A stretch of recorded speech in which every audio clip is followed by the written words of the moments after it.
বহুদিন পর কোন একটা ম্যাচ ঘিরে একটা প্রপার ম্যাচ বিল্ড আপ আমরা দেখছি যে ম্যাচের টিকিট নিয়ে এত আলোচনা হচ্ছে যে টিকিটের জন্য প্রেস কনফারেন্স করে বলা হচ্ছে শনিবার থেকে টিকিট ছাড়া হবে 18,300টি টিকিট অনলাইনে পাওয়া যাবে এবং মানুষের এটা ঘিরে যে আগ্রহ। এশিয়ান ফুটবলে কয়জন প্লেয়ার ইংলিশ প্রিমিয়ার লিগ খেলে? হাতে গোনে 3 থেকে 4 জন, তার মধ্যে আমাদের একজন।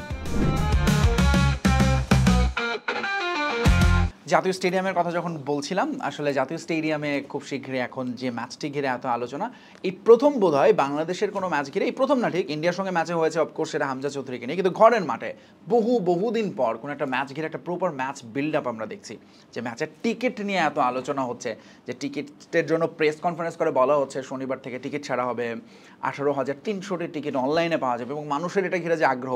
আমাকেই অনেকে জিজ্ঞেস করছিলেন টিকিট পাবো কিনা, অনফিল্ডে অনেকে জানতে চাচ্ছিলেন আমরা টিকিট কীভাবে কালেক্ট করবো। আমি শিওর, আমি যখন আমার সঙ্গে এমিলি এসেছিলাম এই প্রশ্নটা করেছিলাম যে 10 তারিখে ম্যাচ, তার কাছে অনেকে টিকিট চাইছিলেন তখনই।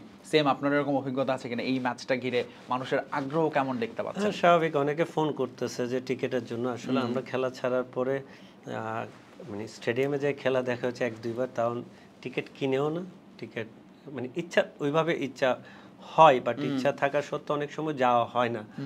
কারণ হচ্ছে ন্যাশনাল টিমের খেলা, ন্যাশনাল সং শোনা, এগুলো আসলে এখনো লোম খেলা যাবে, কারণ এটা লাইক দেশের ফিলিং যে জিনিসটা, এটা সবাই, এটা যারা খেলে তারা বুঝে এটার ফিলিংসটা কি।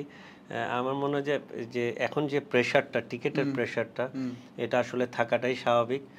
কারণ হচ্ছে ফোকাস সব কিছুই আমাদের ম্যাচ জিতা নিয়ে। আমাদের ন্যাশনাল স্টেডিয়ামে ফার্স্ট ম্যাচ হবে ন্যাশনাল রেনোভেশনের পর, এবং মানুষের আশা যে এই world cup qualify, I think world cup qualify ম্যাচে আমরা ভালো কিছু এফসি এশিয়া কাপের ম্যাচে আমরা ভালো, এই গ্রুপে ভালো কিছু করবো আমি আশা করি পার্সোনালি। কারণ ইন্ডিয়ার সঙ্গে আমাদের ড্র, যদি আমরা হোম ম্যাচে সিঙ্গাপুরের সঙ্গে জিতি আমরা টপে থাকবো। এখন সব কিছু মিলে আমি বলবো যে আমাদের দেশের না, ওয়ার্ল্ড ফুটবলে প্রত্যেকটা ম্যাচই ইম্পর্টেন্ট। আমরা যতই বলি যে এই ম্যাচটা আমাদের জন্য ইম্পর্টেন্ট, জিতলে আমাদের ফুটবল চেঞ্জ হবে, নট লাইক দ্যাট। যে আমরা জিতলে আমরা জিতাটা ধারাবাহিকতায় পরিণত হবে। যারা যে দর্শকরা আমাদের সাপোর্ট দিতে আসবে, জিতার পর তারা আরো দ্বিগুণ সাপোর্ট দিতে আসবে। এখন একটা ফুটবল কালচার দেশ আমরা তখন পরিণত হয়ে যাব। যতদিন আপনি একটা ফুটবল কালচার দেশ পরিণত হবেন না, ততদিন আপনি সাকসেসে যাবেন না, সাকসেসফুল হবেন না। কারণ আপনি ওয়ার্ল্ড ওয়াইডে যদি দেখেন, আপনি ওয়ার্ল্ড ফুটবলে যদি দেখেন, আর্জেন্টিনা কেন চ্যাম্পিয়ন হয়? তারা ফুটবল কালচার একটা দেশ। ফ্রান্স কেন চ্যাম্পিয়ন হয়? তারা ফুটবল কালচার দেশ। প্রত্যেকটা এই প্রসঙ্গে মামুনুল, আমাদের ক্ষেত্রে ফুটবল কালচারের যদি আমি বলি, একটা নতুন কালচার বা ট্রেন্ড আমরা দেখতে পাচ্ছি, যেটা জামাল ভুঁইয়াকে দিয়ে শুরু, আপনি খেলেছেন একসঙ্গে, এরপর হামজা চৌধুরী, তারপর এখন শামিদ সোমকে নিয়ে কথা হচ্ছে, ফাহমিদুলকে নিয়ে কথা হচ্ছে। এইটা কি আমাদের একটা নতুন কালচার বা এটা হেল্প করবে কিনা আমাদের সাস্টেইনেবল পারফরম্যান্সের জন্য? সবচেয়ে বেশি হলো হামজাকে নিয়ে ফোকাসটা, কিন্তু মেইনলি হামজাকে। আমাদের ইংলিশ লিগ খেলা একটা প্লেয়ার, তার স্ট্যান্ডার্ড আমাদের এশিয়ান, আমরা শুধু আমাদের দেশ না, আমাদের সাব কন্টিনেন্টাল স্ট্যান্ডার্ড এশিয়ান স্ট্যান্ডার্ডের থেকে অনেক বেশি। কারণ এশিয়ান ফুটবলে কয়জন প্লেয়ার ইংলিশ প্রিমিয়ার লিগ খেলে? হাতে গোনে 3 থেকে 4 জন, তার মধ্যে আমাদের একজন। আমরা পাওয়ার জেনারেশন,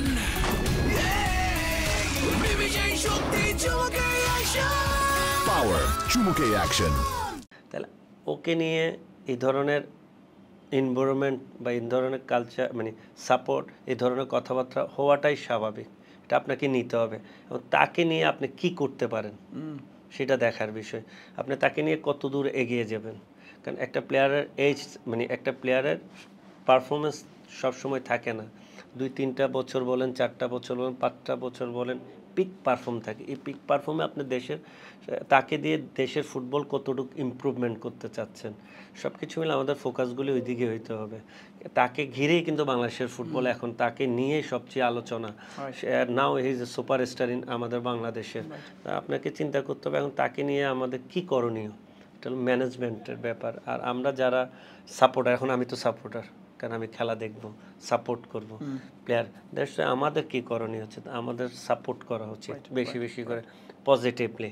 আমরা বেশিরভাগ নেগেটিভ ইস্যু তৈরি করি, নেগেটিভ থেকে পজিটিভলি আমরা ইস্যু তৈরি করি। দেখবেন 1-2টা নেগেটিভ থাকবে, হাতের 5 আঙ্গুল যখন সমান না, আপনার ভালো খারাপ মিলেই কাজ হবে। বাট আমি মনে করি যে আমাদের রেজাল্ট যেরকম ইম্পর্টেন্ট, এই সত্ত্বেও আমাদের ফাউন্ডেশনটা খুবই ইম্পর্টেন্ট, ম্যানেজমেন্ট আদার সব কিছু, আমাদের টার্গেট, আমরা বছরে কি এখনো টার্গেটে যেতে চাই?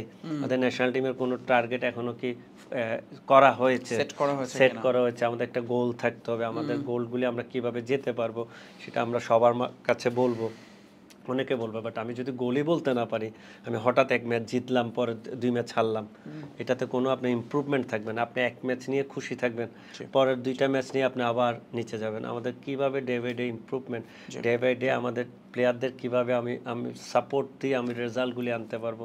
বাইরের দেশে যারা প্লেয়ার এখন আসতেছে, দেশি প্লেয়ার যারা খেলবে, তাদের যে আন্ডারস্ট্যান্ডিং, তাদের যে ড্রেসিং রুম শেয়ার করাটা আসলে এটা মাঠে তাদের যে নলেজ সবকিছু মিলে আমি বলবো যে তাদের যে আন্ডারস্ট্যান্ডিংটা ভেরি ইম্পর্টেন্ট আমাদের in the field and out the field. Out the field আপনি ম্যানেজ করতে পারবেন, ইন দ্য ফিল্ড তাদের সঙ্গে যে আন্ডারস্ট্যান্ডিং, এটা ভেরি কমিউনিকেশন। ফুটবলের কমিউনিকেশন আমরা বলি, আপনি যদি এক টেবিলে বসে ভাত খেয়ে কথাই না বলেন, এটা কিন্তু এফেক্ট মাঠে আসবে। আপনাকে সবকিছুতে ঘিরে সেটা কি মনে হয় যে এই যে ধরুন তারা তো আসবে 31 তারিখ থেকে বাংলাদেশ দলে ক্যাম্প শুরু হবে, ওই কয়েকদিনের প্র্যাকটিসে সেটা নিশ্চয়ই একটু ডেভেলপ ওয়ার্ল্ড ফুটবলে ওয়ার্ল্ড ক্লাস প্লেয়ারদের ক্ষেত্রে এটা আসলে মানায় নেওয়া খুব ইজি, কারণ তারা জানে কিভাবে মানায় নিতে হয়। একটা ক্লাবে কত ধরনের প্লেয়ার খেলে, কত দেশের প্লেয়ার খেলে। আমি মনে করি তাদের যদি আমরা প্রপারলি সাপোর্ট করতে পারি, বেশিরভাগ আমি আমার দেশীয় প্লেয়ারদের যারা এখন ন্যাশনাল টিমে খেলে, রাকিব বলেন, তপু বলেন, সোহেল রানা বলেন, জামাল বলেন, সাদ বলেন, আমরা যারাই খেলি, গোলকিপার শ্রাবণ, জিকো, মিতুল যেটাই বলি, আমরা যদি প্রপারলি তাদের সাপোর্ট করতে পারি, আই থিঙ্ক আমরা সাকসেসফুল হব। মানে আমাদের এই লেভেলগুলিতে আমরা সাকসেসফুল হব। এটা তো আমাদের হাইয়েস্ট লেভেল। পরে কিন্তু আমাদের সাফ আছে, সাফের ট্রফিও আমাদের ইম্পর্টেন্ট, এসএ গেমসের ট্রফিও আমাদের ইম্পর্টেন্ট।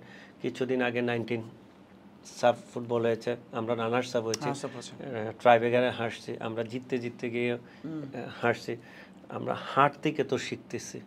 একটা সময় আমরা রানার্স আপ হওয়ার জায়গাও যাই নাই, বাট এখন আমরা রানার্স আপ, চ্যাম্পিয়ন, আমাদের টার্গেট থাকবে। আচ্ছা, এবার রানার্স আপ হচ্ছে, নেক্সট টাইম চ্যাম্পিয়ন হবো। এই টার্গেটগুলি আমাদের এই 19-এর প্লেয়াররাই তো আমাদের নেক্সট হিরো। তারা এই সব কিছু মিলে কিন্তু কালচারটা যদি আমরা যদি দেশের ফুটবলটা সুন্দরভাবে গুছাইতে পারেন ওনারা, ফুটবল কালচারটা তৈরি করতে পারেন। কারণ এখনকার অনলাইন বলেন, আউটসাইড বলেন, এই যে আল্ট্রাস, বাংলাদেশ ফুটবল ফোরাম যেটাই বলেন, তাদের যে ইয়ং জেনারেশনের যে ফুটবলের প্রতি ভালোবাসা, আগ্রহ, তারা সবকিছু কাজ ছেড়ে খেলা দেখা, এই যে সবই আসলে part of the culture, right? এরা যদি না আসে, তবে একই সঙ্গে কিন্তু আমি মনে করি যেটা পার্সোনালি, আমাদের দেশের ক্লাব কালচারটা আসলে খুব জরুরি। যে কোনো দেশের আসলে ফুটবল ডেভেলপমেন্ট তো ক্লাবের হাত ধরে হয়, সেটাতে আমরা অনেক পিছিয়ে। আমরা ওই বললাম না, আমরা একটা সময় দেশ 2 ভাগে বিভক্ত থাকতো, আওয়ানি মডার্ন, আর কোনো কিন্তু আর ব্রাদার্স নাম্বার 3। একটা সময় শেখ জামাল আসলো, মুক্তিযোদ্ধা আসলো, শেখ রাসেল আসলো, বসুন্ধরা এসেছে, স্পোর্টিং ক্লাব আছে। আমরা কি আসলে ওই কালচারটা তৈরি করতে পেরেছি, সাপোর্ট তৈরি করতে পেরেছি? এই যে হোম এওয়েতে খেলাই, আমরা কি হোম গ্রাউন্ডের সাপোর্টটাকে নিতে পারি?